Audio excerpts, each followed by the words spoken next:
নমস্কাৰ মই ৰিম্পী আজি আপোনালোকৰ মাজলৈ এটা ভিডিঅ' লৈ আহিবলৈ ওলাইছোঁ। এয়া দেখিছেনে বাৰু আচলতে আমাৰ মহিলাসকলে কৰিছে কি কি কৰিছে তেওঁলোকে এনেকৈ যে আটাই গোট খাই লৈ ইমান ধুনীয়াকৈ যে কাঁহী বাতিবিলাক চিকিয়াকৈ চাফা কৰিছে। আপোনালোকে আকৌ ভাবিব কাঁহী বাতিকেই দেখায়, সঁচাকৈয়ে আমিনো কি আৰু কাঁহী বাতি চৰু কেৰাহী এইবিলাক দেখায়েই ভাল পাওঁ। আমি যিহেতু গৃহিণী এইবিলাক কৰিবই লাগিব। আৰু কি জানেনে, আমাৰ ঘৰলৈ মহিলাবিলাক আহিছে ইমান ধুনীয়াকৈ আৰু মই সেয়ে ভাবিলোঁ তামোল এখন দি লওঁ আৰু ধুনীয়াকৈ তেওঁলোকে আৰু এইবিলাক কাম বন কৰাত ব্যস্ত হৈ পৰিছে। আৰু এয়া দেখিছেনে বাৰু তামোল কাটিবলৈ বুলিও এওঁলোক আচলতে দিনত তেওঁলোকে আহিবলৈ সময় নাপালে, সেইকাৰণে বোলে ৰাতি আহিছে যিহেতু সেইকাৰণে ভাবিলোঁ মই তামোলকে তেওঁলোকক গুচাবলৈ দিয়ে। আৰু তেওঁলোকে ধুমাধুম তামোলো গুচাইছে। কি কাৰণে ইমান আয়োজন চলি আছে আপোনালোকক নিশ্চয় মই এই ভিডিঅ'টিৰ মাজেৰে আপোনালোকক জনাবলৈ গৈ আছোঁ কি কাৰণে ইমান আয়োজন চলিছে। আৰু ইফালে বগী বাইদেউ আহিছে আমাৰ ঘৰলৈ, তেওঁক আৰু স্পেচিয়েল হিচাপে মতা হয় দেই। আৰু ৰাতিপুৱা এওঁলোকে আকৌ আহিছে কিন্তু আমাৰ ঘৰলৈ ইমান ধুনীয়াকৈ তেওঁলোকে বহি আছে, সেইকাৰণে ভাবিলোঁ আপোনালোকক দেখাই দিওঁ। আৰু তেওঁলোকে ধুমাধুম শাক কটাত ব্যস্ত হৈ পৰিছে। আয়োজনটো একদম ধুনীয়াকৈ চলাই থকা হৈছে। এওঁলোকে ৰাতিপুৱা শাক কুটিবলৈ আহিলে আৰু ইফালে আলহীও আহিছে।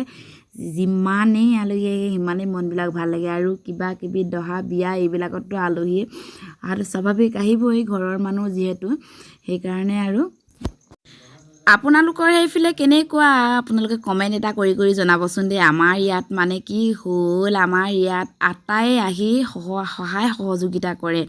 এইফালে একদম আৰু ৰভা পলা দিয়াৰ পৰা আদি কৰি একেবাৰে চাউল চানা যিবিলাক প্ৰয়োজনীয় বস্তু সেইবিলাক চাফা কৰালৈকে আৰু এইফালে চৰু কেৰাহী বাতি গোটোৱালৈকে আৰু এইফালে ধোৱা মেলা দেখিলেই আৰু সকলোবিলাক আমাৰ ৰাইজে কৰেহি। বহুত ধুনীয়াকৈ নিয়াৰিকৈ কৰি যায়। আৰু যিহেতু আমাৰ দহা এখন আছে, ঘৰৰে দহা, সেই দহাখন আয়োজন কৰি থকা হৈছে। আৰু সেই দহাত যিহেতু ভোজ এটা দিব লাগিব আৰু ভোজৰ কাৰণে এয়া শাক পাচলি কাটি থকা হৈছে। আজিকালি জীয়ৰী ছোৱালীবিলাক একদমেই কমটি, আজিকালি ল'ৰা ছোৱালীবিলাক আৰু পঢ়াৰ ক্ষেত্ৰত বহুত এইবিলাক সাৱধান, সেইকাৰণে তেওঁলোকে এইবিলাকত কাম বন কৰিবলৈ আহিবলৈ সময় নাপায়। সেইকাৰণে এওঁলোকেই আহে, আমাৰ মহিলাসকলে আহে, আমাৰ আইসকল আহে। আৰু আলহীকো এইফালে লগাই দিছে। আচলতে ইহঁত আলহী নহয়, ইহঁত ঘৰৰে হয়, কিন্তু দূৰত থাকে কি আলহী মনত কেতিয়াবা এটা অনুভৱ হয়। মানুহৰ জীৱনৰ আটাইতকৈ গুৰুত্বপূৰ্ণ তিনিটা বস্তুৱে আটাইতকৈ প্ৰয়োজন যে মানুহ জীয়াই থাকিবৰ কাৰণে: অন্ন, বস্ত্ৰ, বাসস্থান। এই তিনিবিধ নহ'লে আমি কেতিয়াও জীয়াই থাকিবলৈ নোৱাৰিম।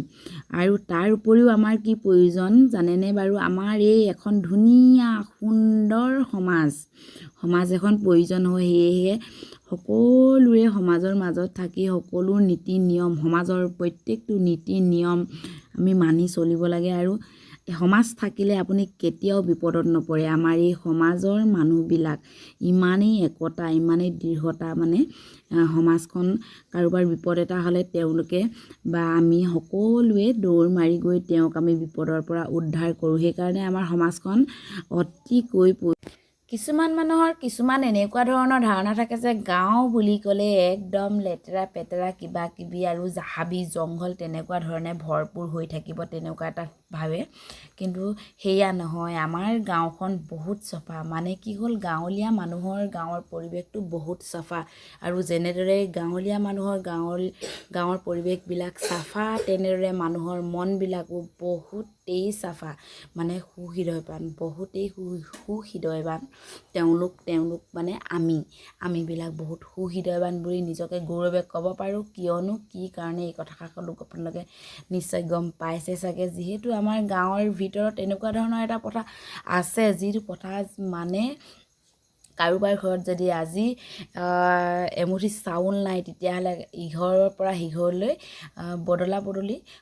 সলনি কৰিব পাৰে। কিন্তু এই প্ৰথাটোৰ বাবে আমাৰ গাঁৱৰ মানুহবিলাকৰ মনবিলাক ইমানেই বহল, ইমানেই ভাল লগা এটা পৰিৱেশ আজি পৰ্যন্ত এইটো পৰিৱেশ সৃষ্টি হৈ আছে। আৰু আগলৈও হৈ থাকক বুলি বহুত আশা কৰোঁ।